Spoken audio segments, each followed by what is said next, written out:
If farming was your primary source of income, and if you can't grow anything, there's not much you can do.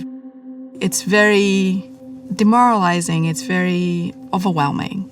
A lot of the countries where I work, farmers face fires, pests, diseases, droughts, and floods. If crops fail, no food is available for a lot of people who depend on what they produce. It translates into, sometimes an entire generation being undermined. My name is Catherine Nakalembe, and I'm a satellite food security specialist.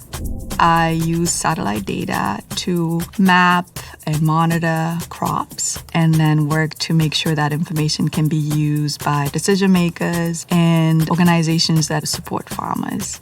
I primarily focus on Africa: Uganda, Kenya, Tanzania, Zambia, Mali, Senegal. Last time I checked, there were over 8,000 satellites observing our Earth. They take pictures every day. You can use those images to map what crops are growing where, how much it's going to rain, where the system might be coming from, where it might be impacted, and how badly it might be impacted. I can just sit on my computer and tell you anywhere in the world. Rainfall, drought, floods, name it, I can tell you where it is. We have tons of information, tons of data about what's happening. We're living in a fantastic age. We have huge advances with AI. We're able to process a lot more data and information. The problem is when you look deeply at any place, you start to see problems with a lot of the existing products. They're not tailored to the on-the-ground contexts. Sometimes it's simply that the data is just wrong.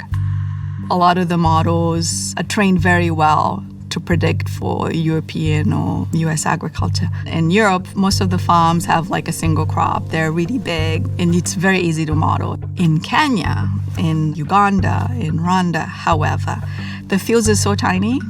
They have so many different crops in them and farmers do things so differently. It's like a tapestry. With those images, fields are misrepresented. So there are places where there are no crops but are labeled as crops. There are places where there should be crops and people that are completely missing. When you go and try to assess something for the ministry and you use that as input, you're basically feeding them garbage. You want to make sure that what you're feeding in is really good, and that actually requires work.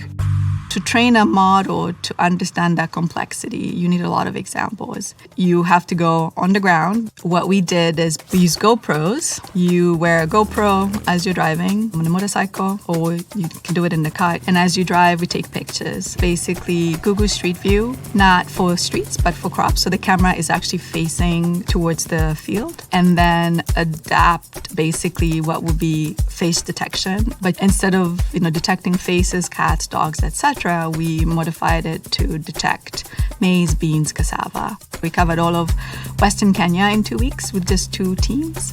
Collected over 5 million images, a lot of them with volunteers, everyday motor taxi drivers, students.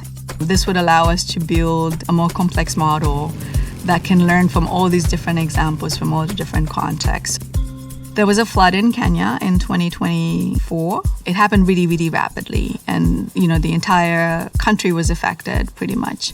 I got an email from the Ministry of Agriculture asking to do an assessment using satellite data to look at where floods happened, where were crops, and give an estimate of what the total area of cropland that's been affected was. And then what the ministry does with the information is they make their response programs, which is where do we need to go to provide seeds so people can replant, as an example of an action that was taken. It's really powerful to be able to do that. True innovation is not about high-tech systems, but about making the technology fit the problem. We have to provide really good information to the people who can do something with it. If we do this correctly, we can save time, we can save money, we can save livelihoods.